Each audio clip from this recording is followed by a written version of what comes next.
राधे राधे, जय श्री कृष्ण। आज संकल्पपूर्वक आपण विठ्ठल रुक्मिणी स्थापना करणार आहोत, प्राण प्रतिष्ठा करणार आहोत। तर मी संकल्प केला पहिल्यांदा आणि आता दह्या दुधाने पंचामृताने स्नान घातलं आणि शुद्ध उदकाने स्नान घातलं आणि तुम्ही पाहू शकता। आणि आता त्याच्यानंतर आपण परत शुद्ध उदकाने स्नान घातलं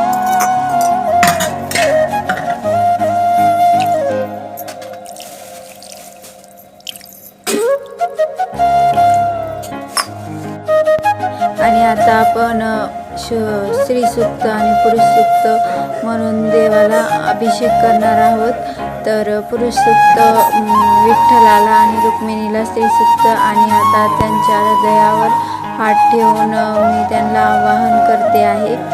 तर तुम्ही पाहू शकता रुक्मिणी मातेच्या हृदयावर हात ठेवून तिला आवाहन करते आहे, मूर्तीमध्ये स्थापन करत आहे, प्राणप्रतिष्ठापना करत आहे आणि प्राणप्रतिष्ठापना केली।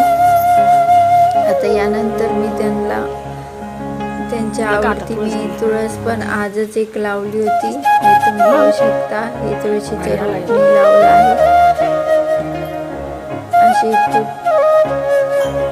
आता विठ्ठल रुक्मिणी मातेला वस्त्र आपण तर ही आजची आषाढी एकादशीची पूजा आणि तुम्ही पाहू शकता ही स्थापना पण आहे विठ्ठल रुक्मिणी मातेची आणि आजची ही पूजा।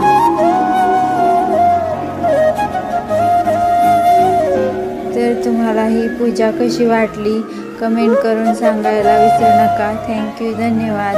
राधे राधे, जय श्री कृष्ण, रामकृष्ण हरी।